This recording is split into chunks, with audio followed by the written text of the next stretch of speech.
আসসালামু আলাইকুম। বিডি সাবরিন ব্লগে সবাইকে স্বাগতম। আশা করি সবাই ভালো আছেন। আলহামদুলিল্লাহ আমিও ভালো আছি। তো যেহেতু ইফতারের সময় শরবত করতে হয়, তো বেলের শরবত বানানো হচ্ছে। একেক দিন একেক রকমের শরবত করি। তরমুজ থাকলে তরমুজের বা ইসবগুলের ভুসি দিয়ে, লেবু দিয়ে, ট্যাং দিয়ে একটা করি। তো এভাবেই করি। প্রতিদিন একরকম খাই না, আর খেতেও আসলে ভালো লাগে না। আর তাছাড়া ইফতারিতে ভাজাপোড়া খেতে, খেতে শরবতটাই মনে হয় কি সবচেয়ে বেটার। তো যে যেখান থেকে আমার ভিডিও দেখছেন সবাইকে অসংখ্য ধন্যবাদ, অনেক অনেক ভালোবাসা। আমার ইফতার আইটেম আসলে প্রায় রেডি।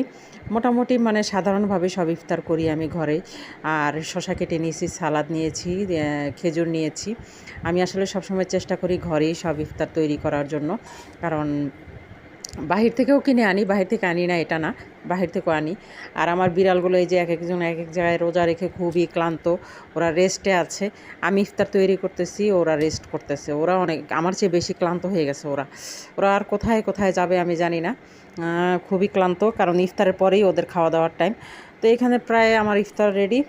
আর এই যে এখানে বেসনটা আমি গুলিয়ে নিচ্ছি। আর অনেক লেট হয়ে গেছে আজকে আমার। তো অনেক লেট হয়ে যাওয়াতে আমি খুব তাড়াহুড়া করতেছি। তো এখানে সব কিছু দিয়ে আমি বেসনটা এখন গুলিয়ে নিব বেগুন ভাজার জন্য, বেগুনি আর আলুর চপ ভাজার জন্য। তো অনেকে অনেকভাবে আইটেম করে, আসলে অনেক কিছু করে, স্পেশাল অনেক কিছুই করে। আমার বাসায় স্পেশাল কিছু না করলেও ইফতারিটা রীতিমতো হয়। প্রতিদিনই ইফতারিটা রেডি করা হয়। আর স্পেশাল কিছু দেখা যায় কি, আমি বাহির থেকে কিনে আনা হয় বেশি। আমি একা মানুষ, আমার হাতে এত কিছু সময় থাকে না, এত কিছু আমি কমপ্লিট করতে পারি না। আর আপনাদের সাথে আমি শেয়ার করেছিলাম ডাল কীভাবে, মসুরির ডাল আমি ব্লেন্ড করে রেখেছি, সেটাই আমি একটু পানি দিয়ে, গরম পানি দিয়ে ভিজিয়ে রেখেছি। এখানে আমার বেটারটা তৈরি হয়ে গেছে, বেসনের বেটার। তো আমি এখন ভেজে নেব। আর সব কিছুই অলমোস্ট ডান।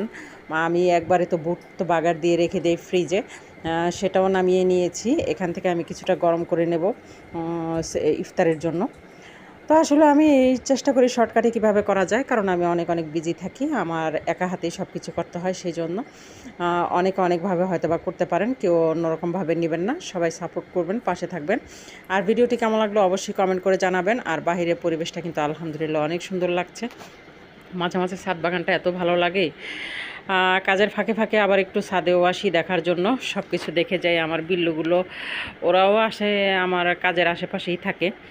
তো ভালো থাকবেন সবাই। নতুন কোনো ভিডিও নিয়ে খুব শীঘ্রই চলে আসবো। আসলে ইফতারিটা আমি চাই না যে ওইভাবে শেয়ার করতে, তবুও মাঝে মাঝে চেষ্টা করি যে আমি কি করতেছি, আমার কাজকর্ম এসব নিয়েই তো আসলে ভিডিও বা ব্লগ।